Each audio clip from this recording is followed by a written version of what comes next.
Good morning, everyone. Good morning. Good to see you today. Rabbi Bisno will open us with traditional prayer. So good morning. It's nice to be with all of you. Before we engage our study, we pause. Baruch atah Adonai, Eloheinu melech haolam, asher kidshanu b'mitzotav v'tzivanu la'asok b'divrei Torah. Blessed are you, source of life and inspiration and insight and knowledge in the world. We are grateful for your encouraging and enjoining us to engage with texts of meaning. Amen. Did you pray that along with him yet? Baruch, yeah.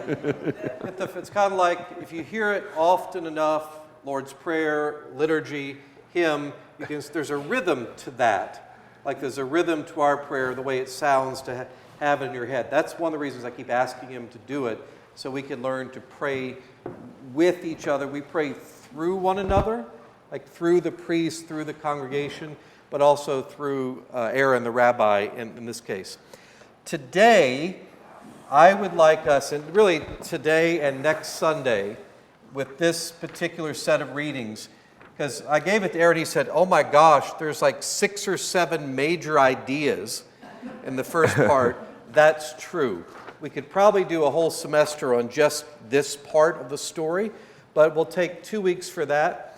I needed to finish one more thing. Aaron will be gone 1 week in February, 1 in March, and I've now confirmed as of yesterday that Imam Chris Karras, who's the head imam or teacher at the Islamic Center Pittsburgh, he will come here on those 2 Sundays, and one of them will be Jesus within Islam. Do all of you know everything there is to know about Jesus within Islam? I didn't. And then also, a little bit about the Islamic Center, and it turns out a lot of Americans, you might know something about Judaism, Catholic, Protestant, but Islam we know very little about, generally speaking. The second class will more focus on, and this I didn't know, that there are very similar stories in the Quran called parables to what Jesus said. And almost verbatim was his words, but not said by Jesus. Who were they told by? Guess who? There you go. And so we'll begin to examine how those similar stories function within this other tradition. Also, Abraham-derived religion, but they might share different things. So a different perspective with Jews, Christians, Muslims, all doing that. Today, we're looking at Matthew 7. Anybody know where that falls, what that part of the story is in the Gospel of Matthew? It's a very famous sermon on the Mount. Yes, excellent. Fun fact, if you're ever on Jeopardy, Matthew is the Sermon on the Mount. Blessed are you, blessed are the poor. Luke has 4 blessings and 4 woes. Woe unto you who are rich. The blessings, the Beatitudes, are the ones most of us think of. That's the heart of the Gospel of Matthew's ethical teaching. And all the parts we're talking about today are not a parable in the obvious way that most of the other ones we've studied are.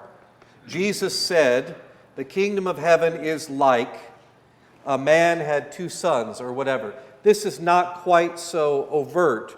However, all of the Gospel of Matthew, and that Sermon on the Mount in particular, are about life within the kingdom of God, within the kingdom of heaven, would be the word that he uses. So this is not specifically a parable, but it walks and talks and looks and smells just like parables with little sayings intermixed in there.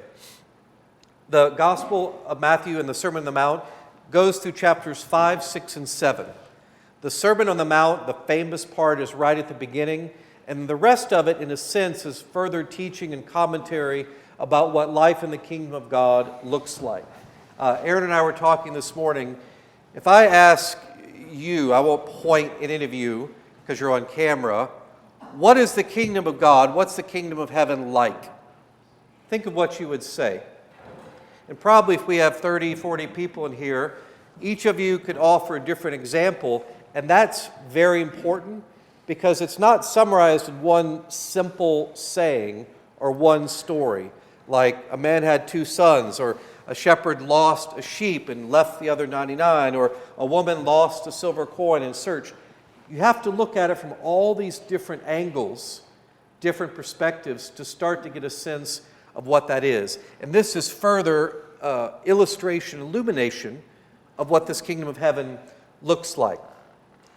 And this is, we could spend a whole day on just the first line. Anybody would like to come up and read this? I can read. Okay, I'll do that. I'll read the first paragraph or so. Matthew chapter 7, verses 1 through 7, 8-ish. Do not judge so that you may not be judged. For with the judgment you make, you will be judged. And the measure you give will be the measure you get. Why do you see the speck in your neighbor's eye, but do not notice the log in your own eye? Or how can you say to your neighbor, let me take the speck out of your eye while the log is in your own? You hypocrite! First take the log out of your own eye, and then you will see clearly to take the speck out of your neighbor's eye. Do not give what is holy to dogs, and do not throw your pearls before swine, or they will trample them underfoot and turn and maul you. Now imagine if, I stood up and preached this to you. There's no story, but there's some really memorable lines in there. Probably the do not judge, if that's not the most quoted Bible verse, New Testament, it's right up there among those. Before I offer any more commentary, how does that speak to you? What do you hear? Or what's the most common way it's expressed? What do people say this means? I've always thought the Sermon on the Mount was sort of the New Testament commandments. I've always thought the Sermon on the Mount was the New Testament commandments. And the judge your neighbor was one of the more important things. I do it all the time. Okay, without a show of hands, how many of you judge your neighbors? Oh, you are showing your hands. I'm not a huge internet watcher, but there's this one woman on YouTube that does these shorts, and she gave all the expression your mom gives. And she's a wonderful actress. When she sees your neighbor wearing that outfit, and it was bam, or when she can't yell at you because you're in the store or another public place. And she did all these beautiful expressions for that, but they were affect different ways of, without saying a word, expressing horror or judgment, which we don't have to say a word like, oh my God, did you see that? Says pretty much everything you need to say. What else does this mean to you, or how have you heard it interpreted?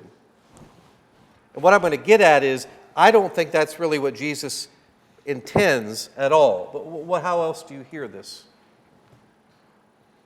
Steve? Well, the context, I believe, was about people who died building a tower, the people who died at a festival, and the disciples asked, gee, they must have been really bad. And isn't that why they died? And I see this as, you don't judge people's good or bad or why they died. That is up to God only. That's a very good theological interpretation. So we don't judge other people, good, bad. We leave it up to God as a summary. Michael? Yeah, I would echo that. Let me come over. I would echo that, and I guess I would ask whether we are supposed to take these lines that we should not confuse our judgment with God's as meaning that God will not judge us. Is this a claim to universal salvation, or is it a claim that God will judge, and adversely in some cases, us if we judge others in his place? That's a multifaceted question. I think that it is clear from the Gospel of Matthew that God does the judging, and that right after this, if how you judge other people is how you will be judged, presumably by God. So if you come off as harshly, know-it-all, etc., you're going to get exactly what you've been doling out. So I don't think that's universalism at all. I think it's clear that your own spiritual life, your discipleship, your journey with God is wrapped up in how you think and act and live and behave. The last paragraph, for example, says, the gate is wide, the road is easy that leads to destruction.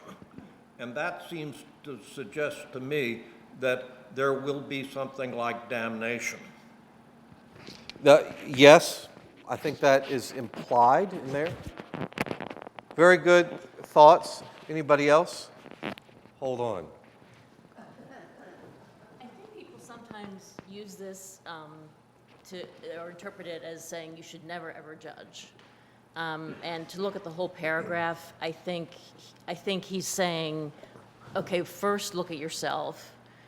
What's your problem? First look at yourself and then judge humbly. First look at what your problem is. Because he says, first look at the log in your own eye, then you can see clearly to take the speck out of your neighbor's eye. Okay, look at the whole picture before you look at what someone else's problem is. Very good. Where was it?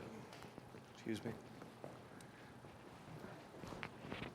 Charlotte? I always thought of it as sort of a corollary to forgive us our trespasses as we forgive those who trespass against us. That's sort of what it means to me. I'm impressed by how well Episcopalians know the Bible in here. Very, very well done. Yes, I do think that is, they are related to one another. Here's a background, contextual. To whom is Jesus speaking? Who's he talking to in the Sermon on the Mount, this section in particular? A crowd ran up. He's talking to the disciples, closest followers. So, by the way, when it says disciples, sometimes it could mean the 12, but usually it means all his close, dedicated followers. When it says crowds, that means the rabble, everybody, at the Steelers game, because you get all types of people coming to that, kind of rowdy. Sometimes it'll say, Jesus spoke to the disciples, and the Pharisees and scribes were standing there, tapping their feet, just listening, waiting for him to mess up. This is kind of that, where he's talking to the disciples, but other people are listening to what he is saying.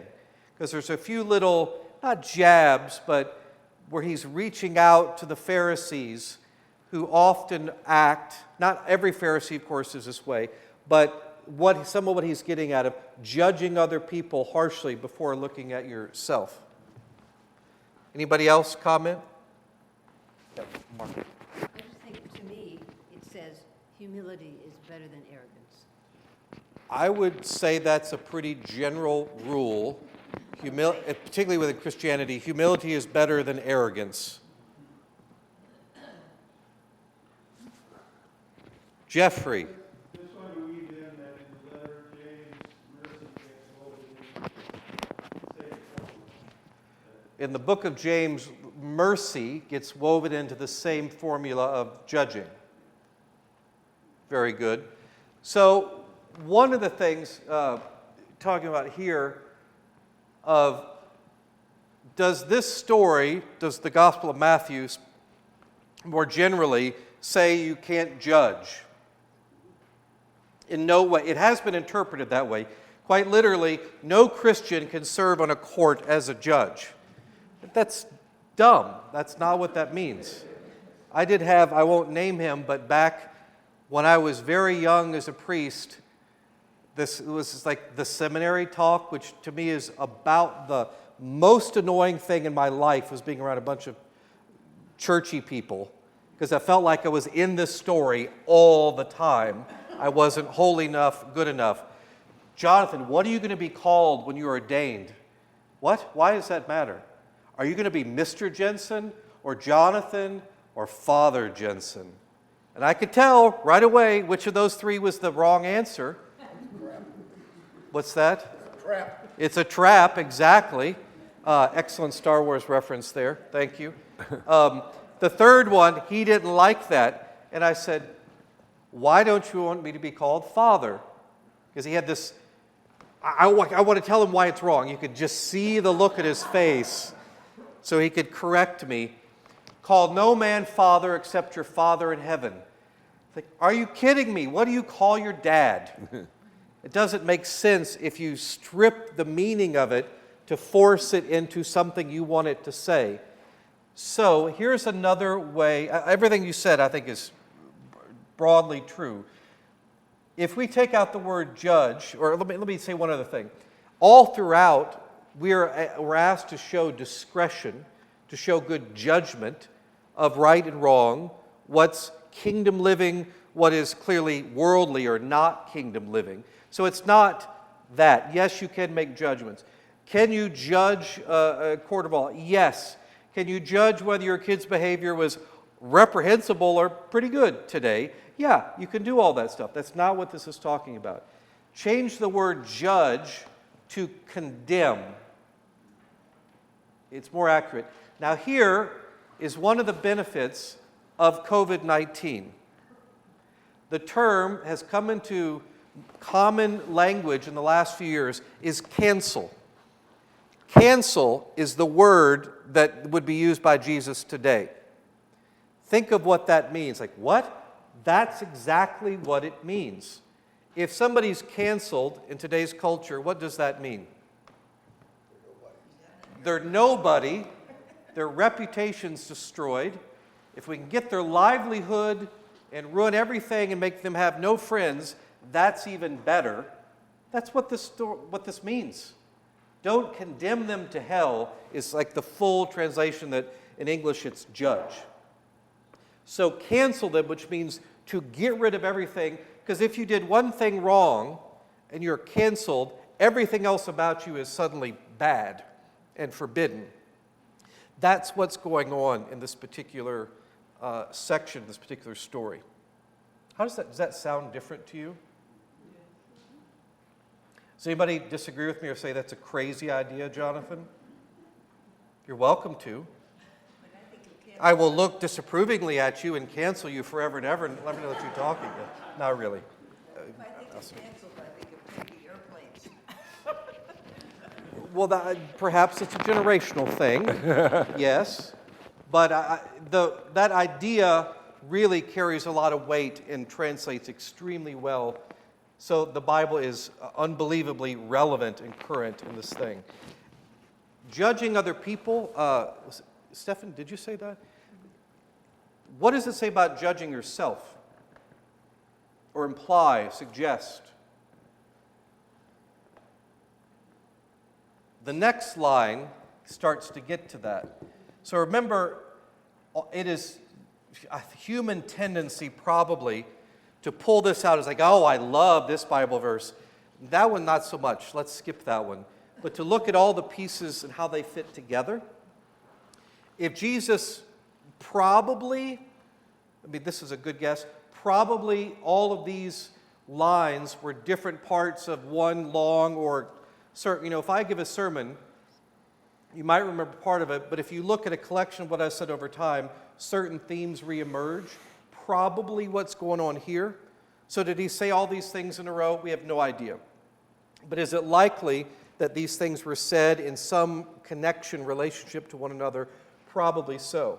So if the next line, do not cancel so that you may not be canceled, or don't judge so you don't be judged, for the judgment you make will be judged, and the measure you give will be the measure you get. That's going out to other people. Why do you see splinter? Think of splinter. Why do you see the splinter in your neighbor's eye, but do not notice the log, the plank of wood in your own? Jessica. Are we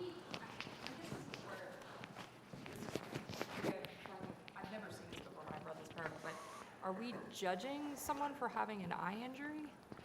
We are not judging someone for having an eye injury or any other bodily injury. Not of that. This is a strong image from Jesus to get a reaction, like most of the parables are. And if you could convey a similar idea in a much softer way. I'm from the South, but I've often been told, I said this before, I'm like a New Yorker with a Southern accent, which made me embarrassed and then very proud, and then I have mixed feelings about it still. When I and Aaron grew up in Georgia, you don't ever say exactly what you mean because that's unbelievably rude. You kind of come around to it in a manner of speaking. Geez, is that fair to say? Sure. And it takes a while to get there to say what you're really going to say. I have never been that way at all. Jesus was, as it turns out, in the northern part of Israel from Galilee, but would fit with that. He gave these very demonstrative, evocative images to grab a hold of you. So does this have anything to do with somebody's, bad eyesight or eye injury? No. But if you could say, look at that tiny little spot you got on your shirt. Why are you ignoring the giant thing that you have here on your own? Like you're covered in mud or tarred and feathered, and you're noticing he's got a little, baby vomit on him. How could you be like that? That's a softer way of saying it. But if you talk, she's got a splinter and I've got this, 2x4 sticking out of my head. Which one looks worse? That's really what it is. And if you think of Jesus' earthly father, and probably Jesus was a carpenter, it makes even a little more sense. He talked about what he's knew. If you're talking about fishing, most or several of his disciples were fishermen. You talk about things you know. And so that was like, oh yeah, I get that. Wendy? What it makes me think of is the everyday expression we have of we don't see eye to eye. And so when we don't see eye to eye with another person, we exaggerate the difference with the other versus the essence of the differences. Often true.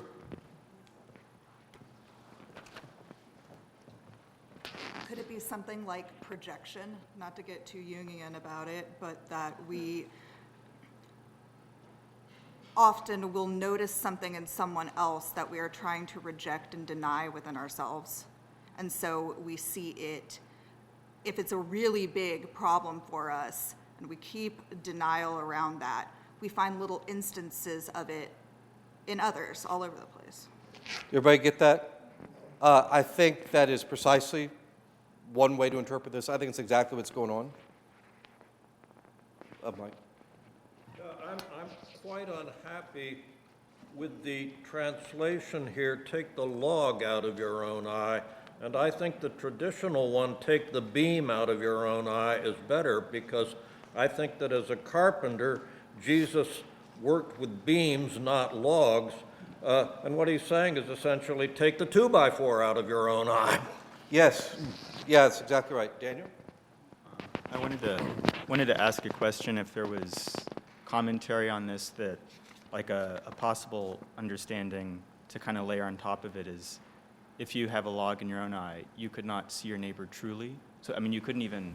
There you go. You couldn't even see what their issue is because whatever it is that's sinful in your own mind frame makes it unable for you to see that.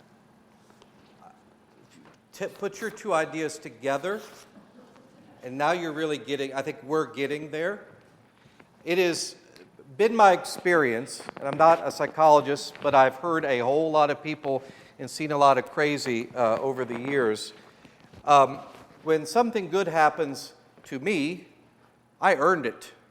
I deserved it because I work hard and I'm smart and I'm honest, and by God, I did that. When something happens to you, lucky, born into it, didn't deserve it, fell into your lap, all of those different things. Is that right or wrong? I don't know. But that seems to be, how many psychologists, psychiatrists are in here? A couple? Does that tend to be the case oftentimes? Or everything bad that happens, it's my mom's fault, it's my dad's fault, it's my stupid boss, it's this guy. It's never my fault, or rarely my fault. And Jesus, if we look at it from a psychological point of view for just a moment, okay, look, your neighbor, by the way, every time it says neighbor, the traditional term is brothers. It means people within the Christian community. But it could be, more broadly, but somebody within the community, man, woman. They may not be perfect. However, Jesus is saying, and I think this is a pretty consistent theme throughout the Gospel of Matthew, but specifically right here, other people got problems. They're sinners too. But start with yourself. You cannot go fix and save the world, but you're called to tend to nurture, to care for your own soul. Specifically your relationship with God, so think of a vertical one, and then there's the horizontal one with the community. You need to start there and get your own, I almost used a southernism, get your own house in order before you try to fix everybody else's problems. I mean, it's unbelievably practical. Get your act together. That's closer what I was going to say, then I realized I was in church. Do you want to add anything? Yeah, I was going to say, maybe it's get your act together, maybe it's check yourself, right? The idea sort of take your own stock. I want to share a couple of thoughts. In sharing this with Jonathan before the 10 o'clock hour, was suggesting that in Jewish tradition there's a lot about giving the benefit of the doubt to others before judging them, or don't judge them, or just give them the credence that they've come to that conclusion or whatever it is for a reason that makes sense, and you just may not be aware of it. But at the same time, hold yourself to a higher standard or judge yourself by a different standard, precisely because we're wont to recognize in others that which we want to deny in ourselves. There's a contemporary rabbi named Yitz Greenberg who suggests that it's very easy to describe what you like or appreciate about your own group. Maybe it's your religious group, maybe it's your political party, it doesn't matter what it is, but it's easy to describe what you like about the groups with which you identify, and it's similarly easy to recognize in other groups that which you would dismiss or reject or don't agree with. The trick for all of us, because of our human propensity, is to be able to recognize and affirm what it is within your own group that you wish were different, were better, the ways in which we could improve in this polity, and to recognize in the other group or in the other person what it is that you admire or that you respect or you wish you had more of within your group, right? And that's the challenge, precisely because our propensity is to give ourselves greater leeway or to not recognize what's in our own eye or what our own challenges are, but to recognize them in others. The other, I liked very much the translation of judge, in this case is cancel, precisely because in thinking about cancel culture, it occurred to me a while ago that cancel culture is essentially the antithesis of every healthy religious tradition. By healthy religious tradition, I mean traditions that say you've made an error, there's a means by which to put that in your past and get beyond it. There's a means by which in our religious tradition that you need not be defined by that act or that event in your life. You can be better than that, you can be redeemed, you can repent, you can make restitution, that kind of thing, and you needn't be defined by who you were at that moment. But cancel culture strips everything else away and suggests that because you did this, whatever it was, you now no longer get to participate in our reindeer games, right? You no longer get to play in the sandbox where we all gather. So I want to put that out there because I think cancel in this kind of admonishment is a useful way of understanding it, where someone is defined completely by whatever it is that they believe or have done, right? It's sort of like saying, show me someone who believes X, and I'll show you someone who has A through Z as well. And it's too broad a brush in terms of judging others. And then finally, I think someone wanted to talk about humility versus arrogance. Was that right here? Yeah.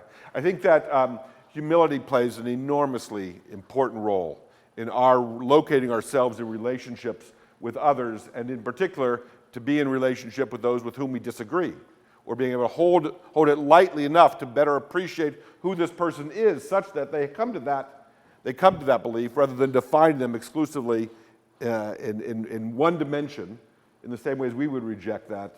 We appreciate our complexity and our inconsistencies and that which makes us wildly interesting, but we're often not willing to accord that to others.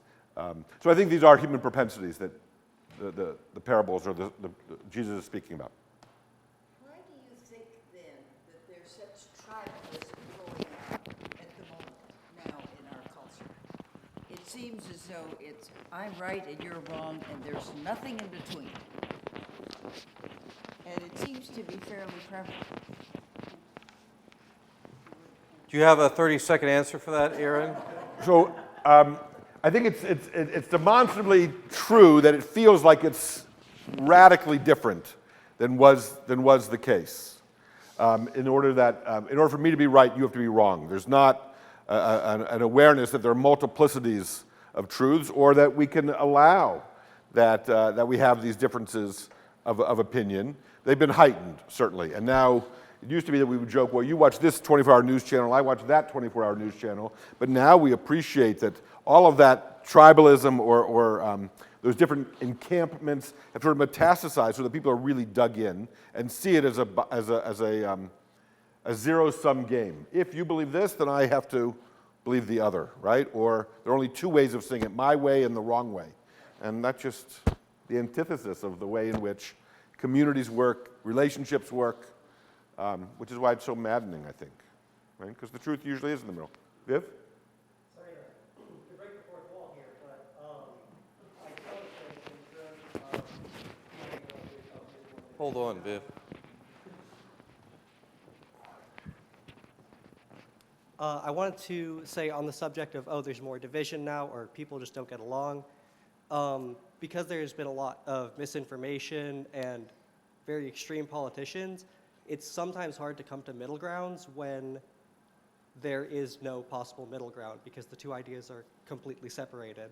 There's no middle ground between someone who believes the earth is flat and someone who believes the earth is round. There's no way to compromise those things. So when you have people making groups based on these things, it's very hard for there not to be a division, just by definition. Fair enough.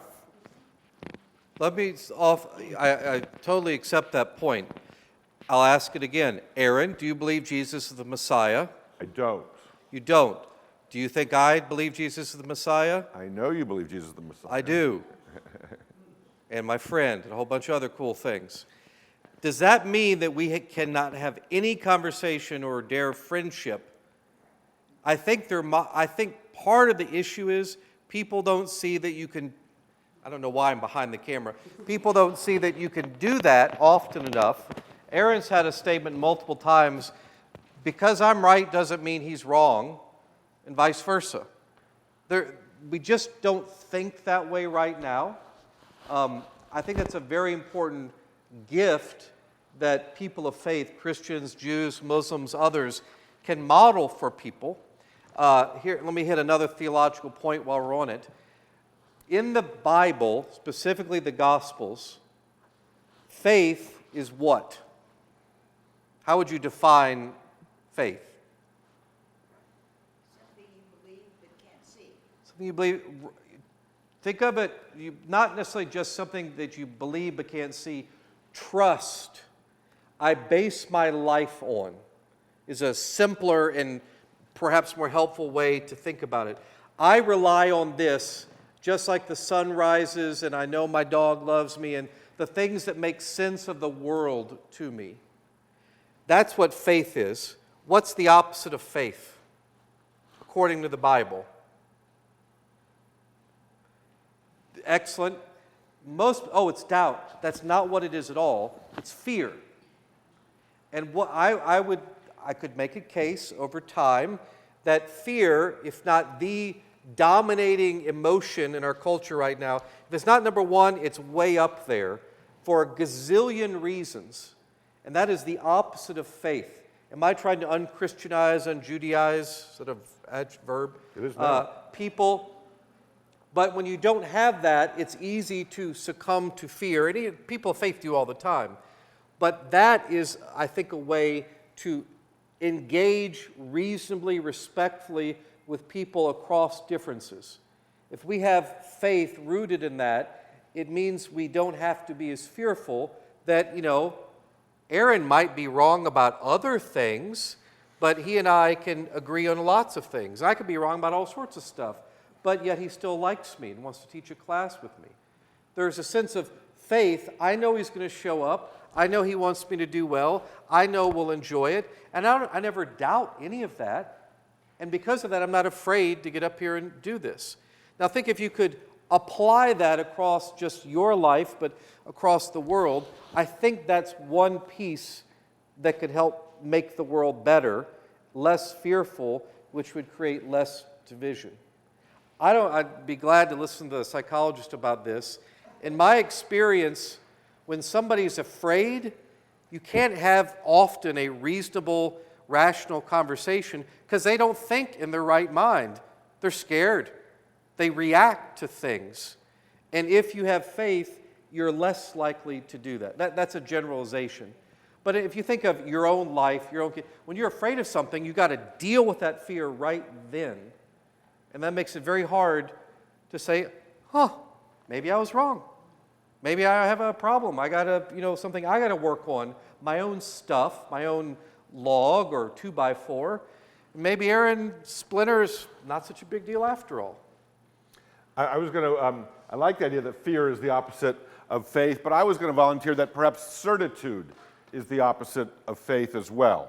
The kind of certainty that doesn't broker any doubt or any difference. It seems to me that's also the opposite of faith, in that faith is dependent upon, if not doubt, an awareness that I can't prove it to you, right? And so it's in that space that I behave as if it's true because, I trust that the people who've told me they're my parents are my parents.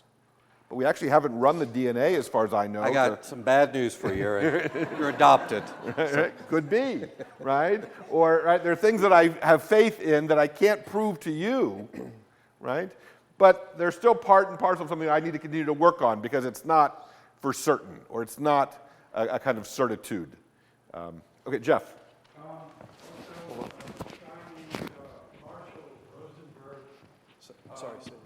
Yeah, a guy named Marshall Rosenberg, I think his name, developed an approach called nonviolent communication in which you're to remain entirely self-referential. As soon as you say the word you, a wall goes up. And as long as you're talking about yourself, so that when someone has a microwave tower built near your property, you say, I am concerned when the microwave tower appeared so close to my property, rather than when you built that microwave tower. And then the door stays open, basically, because you're talking about yourself. You're speaking in I statements. Yeah. You're speaking about yourself as opposed to describing or ascribing to others what they believe. Yes. But that's exactly what Jesus is saying here. Yes. 100%. A couple of years ago, there were many questions about whether a certain political leader was a Christian. Right. That's the wrong question. For me, it's, would I act that way because I am a Christian? And I think that's exactly what's going on. Sorry, I'm pointing to the verse here. Yeah. I think that's exactly what's going on here. What is your issue? How do you approach it? Let others approach their issues in their ways. That's very nice. I like that. I like that. Other thoughts about judging and being judged, or the propensity we have to give ourselves wider latitude, or we'll excuse things about ourselves or deny them, or we fail to recognize them, right, in others. Didn't FDR galvanize the entire nation by saying we have nothing to fear but fear itself? Probably. That was, a good symbol of that. Okay, go on to the next one. let me come at this from a whole different angle. I have found it to be the case often that I'm sure there's a term for this, our propensity to hear one bad thing and somehow overlook 99 good things that happen. Is that called something? Negativity, bias, or something like that? That is true. And I don't want to give the impression, suggest in any way, that Jesus is saying, you should, because you are such a particular level of sinner, like, major league sinner, you should be particularly harsh on yourself. I don't think that's what this is. But start with yourself. Get your own house in order before you go judging other people. Because you, in fact, are a temple of God, metaphorically speaking. God dwells within you, abides within you, and that is a very important thing. And you are holy and good, redeemed, and so also don't sell yourself short, too little, because that's how you were created, that you're in fact made in the image of God. Yeah, you got a 2x4 in your eye. Don't pretend that you don't, but also don't say, oh my God, I'm so particularly bad because of that. That's not what this says at all. I think sometimes that gets, when we talk about humility, oh, I'm so terrible. That's not Christian humility at all. What does the root itself mean? Humus, from the earth. It means you're rooted. You have your feet on the ground, reaching up. So you're not thinking, I'm so terrible, woe is me, I'm not worthy. In fact, I'm exactly as God made me to be, called to become which God made me to be. Am I perfect now? No, I got a 2x4 in my eye. I got other problems. I got 99 problems, and crazy ain't one, or there are different ways of saying that. I got all these issues, but God still made me to redeem me. That's who I'm supposed to be. Does that make sense to everybody? It's easy for us to go into that negative very, very quickly. We have, 15, 16 minutes left? This verse is the one that most commentators, the next one, want to omit. Oh, it's not really, it's like a free-hanging verse. This is the crazy uncle that comes to family reunion you wish wouldn't show up. But there it is, nonetheless. Do not give what is holy to dogs, and do not throw your pearls before swine, or they will trample them underfoot and turn and maul you. Like, now I was with you for a while, and then he went rogue a little bit. What does that say? What does it mean, do you think? I have a dog. He's 7 years old. He can do a million tricks. He sleeps with us. He licks my face 100 times a day, minimum. This is not the type of dog they're referring to. What were dogs in that culture, Aaron? Scavengers. Scavengers. Mangy street curs, not beloved family pet that will take food out of your mouth and be so gentle and kind and smells nice. This was so I've read, I don't know, it's one of those things, I don't know if it's true, that some Jews refer to some Christians as dogs and not in a nice, affectionate way. Well, thank goodness no Christian has ever referred to a Jew in a bad way in the history of the world. As a sarcasm. Right. Right. You're just a dog. Look what happened to us. So do not give what is holy to dogs and not throw your pearls before swine. What does that mean? Save your wisdom for when it counts. That is often how it's translated. Save your wisdom for what counts. If you have something good to say, judgment of your own self, of community, of reproving your neighbor, your brother, sister, so on, and they don't accept it, don't throw your food to the dogs, don't throw your pearls before swine. Specifically, what does that refer to? Do not give what is holy to dogs. It helps a little bit to know the context of that. How did religion within the temple in Jerusalem work? If we committed a sin, an offense, and what Aaron was a very good point, within the current cancel culture, there's no form of forgiveness or reconciliation or redemption. It's just separation. Christianity and Judaism, which obviously is where Christianity gets the idea, if something bad happened, you committed an offense, how was there atonement, at-one-ment again, restoration?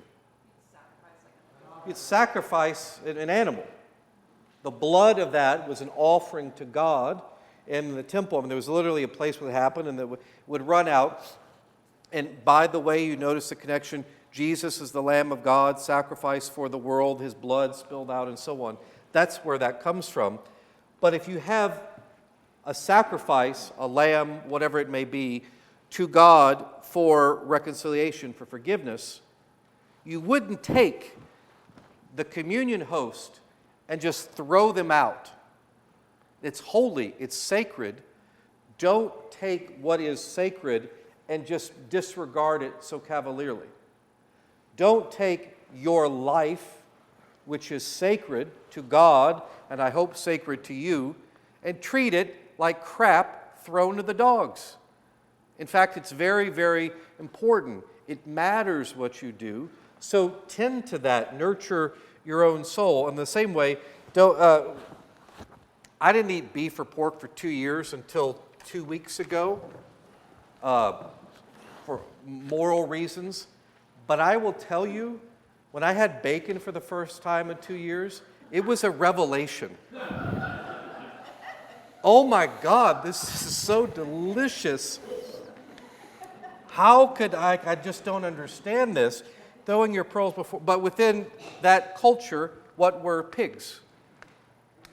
Unclean animals, symbolic of Gentiles. So when Jesus goes in the territory and there's this herd of swine, you know he's in Gentile, that is non-Jewish territory. He's amongst foreigners. They're unclean, dirty, ritually unclean. So that's foreign, no good. You don't take what is holy and make it profane. You don't cast it off to that which is no good. And what put me in mind of was, do you know the psychologist Brene Brown? Does that mean anything to anybody? She talks a lot, B-R-E-N-E, Brene Brown. A cosmetician? I have a different Brene Brown in mind. So maybe. Is there a cosmetologist? She doesn't use animals in her product. Oh, okay. Shameless plug for Brene Brown Cosmetics. Brene Brown, the psychologist, talks about vulnerability and how you need not, and indeed you ought not, wantonly, willfully share your vulnerabilities just out there with everybody. It's something that's very much sacred to you. You don't have to be engaged in all this self-disclosure. You don't have to ante up the deepest secrets of your life in order to establish a relationship. That comes in time, and you should treasure that. And I was put in that mind of how much we overshare in our culture, and then it's lost to us what was very precious because now it's been shared around. We could also think in terms of, put me in the mind of modesty. If you were talking to young people or adolescents or teenagers or people in their 20s who are newly entering the dating world or are beginning to have sexual relationships or whatever it may be, such that hearkening back to notions of modesty, of not putting it all out there, of not giving yourself away. I'm not trying to be a Puritan here. I'm just simply suggesting that which is precious, we shouldn't be cavalier or too loose, and with all those terminology, all the other meanings, with what is ours, with what is the holiest part of who we are. Yes, it may be communion, not treating it cavalierly like as if it's just white bread, but there's also something about who you are and what you are that you shouldn't be too quick to dispense with or to divulge. Don't be reckless with what's holy. Right. That's part of the point. Yourself, those things that matter to you, treat them like they are sacred and see what happens. Any other comments for today? So we'll pick up there next week. We almost made it a third of the way through, Aaron. Well done. Pretty good. Thank you all.